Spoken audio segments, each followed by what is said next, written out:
Today we'll be looking at manual handling, its hazards and the associated risks.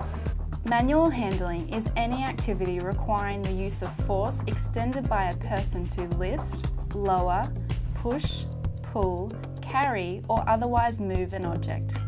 We all perform manual handling tasks, whether we work in a factory, kitchen, office, supportive care or gardening. So it's really important that we understand what kind of manual handling techniques there are, the hazards and the associated risks. The most common type of manual handling injury is back and shoulder injuries, which can be very painful and require short or long-term medical treatment. If we follow correct manual handling techniques, we can reduce the risk of injury. To avoid the risk of injury from manual handling tasks, we must identify the hazards. The most common hazards are repetitive movement, high or sudden force, repetitive or strained force, sustained or awkward posture, exposure to vibration. Do the tasks that you perform have any of these hazards? If so, tell your supervisor straight away. Remember, see something, say something. The most common types of injuries in the workplace are back injuries. This can be due to a person not practicing safe lifting techniques. The correct lifting technique is: check the weight of an item. While lifting, keep your feet apart, bend your knees, have a firm grip, keep your back straight, and slowly rise from this position using the muscles in your legs.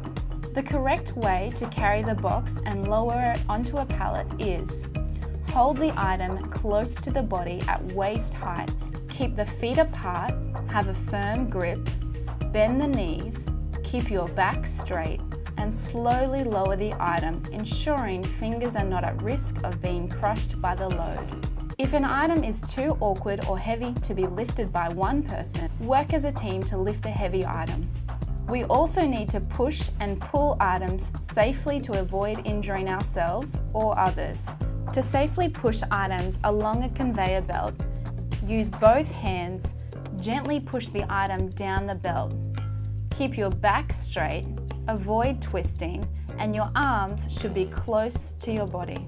To safely pull a pump truck, make sure the load is stable and not too heavy. Check you have a clear pathway.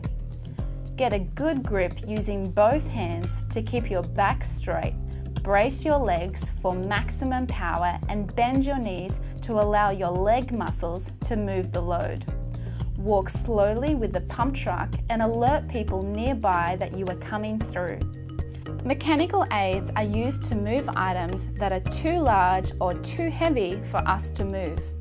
While some mechanical aids help make tasks safer and easier, if we do not use them correctly, we may hurt ourselves.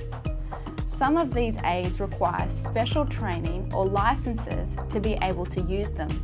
The training ensures we can use them safely and avoid injuring ourselves. Injuries can occur when we reach for items that may be too heavy or too far to get.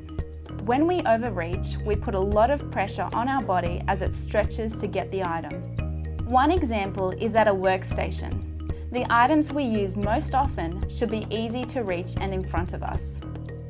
If not, tell the supervisor and they will get help to set up your workstation, making the task safer and easier for you to do. It is important for us all to take regular breaks and perform stretches throughout our busy workday. This gives not only our bodies, but also our minds a chance to rest and relax the muscles we are using. The shoulder shrug helps to loosen and relax the muscles in your neck and shoulders. Start by inhaling deeply and shrug your shoulders. Slowly release and drop while exhaling. If you think you have injured yourself at work, tell your supervisor straight away so they can help you. At Bedford, we want everyone to be safe at work. So if you see any of these examples, remember to tell someone straight away. See something, say something.